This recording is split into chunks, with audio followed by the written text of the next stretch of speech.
To kick off this first chapter, let's talk about the main setting of my childhood, my home. Unlike most people, I've lived in the same house my whole life, which has made the connection between myself and my lifelong home very strong.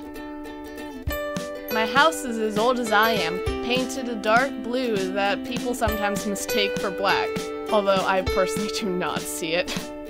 It's about a mile away from the school, which is super nice since I am almost always running late.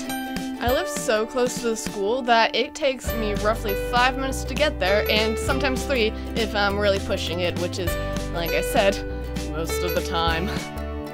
Prior to my birth, my parents lived with my brother, Alex, who was an infant at the time, in a small yellow townhouse we cleverly refer to as the Little Yellow House. According to my parents, it was cramped but cozy. However, with a second child on the way, they needed to find a larger living space. They eventually decided on purchasing a house with notable family ties. You see, my great-grandfather, he had many jobs, and one of them was building houses. So when my parents were in the process of house hunting and they saw one of his projects was up for grabs, they jumped on the opportunity.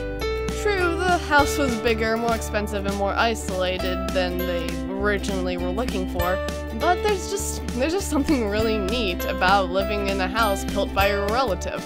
I've never met my great-grandfather, but my grandma has told me stories about him, and from what I can tell, he was a pretty cool dude.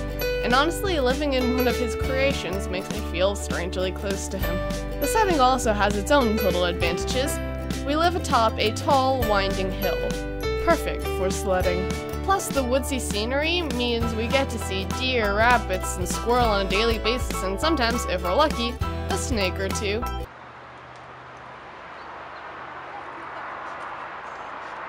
That was a snake back there! That'd be one of those black rat boys. Hope it's not broken. It's also likely responsible for my love of forests, which make me feel relaxed and at home.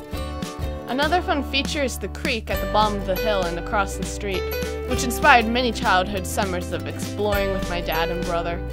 The biggest downside, however, is that it can get kind of lonely up here. For as long as I can remember, I have longed for the sense of community that comes with living in a neighborhood.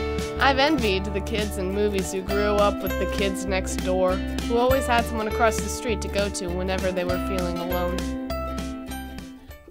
Enough of that sad stuff. Inside the house, the layout is very open, and the room's fairly big, a much appreciated detail in my opinion. However, this aspect combined with the lack of a second floor means everyone can hear pretty much everything.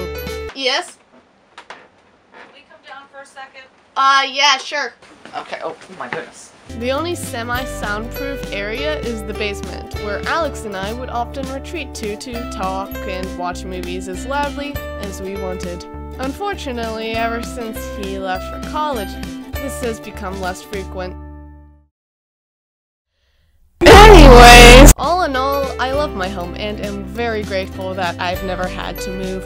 From the history to the landscapes to the conveniently close proximity to the school, I consider myself pretty lucky to have grown up in such an awesome home.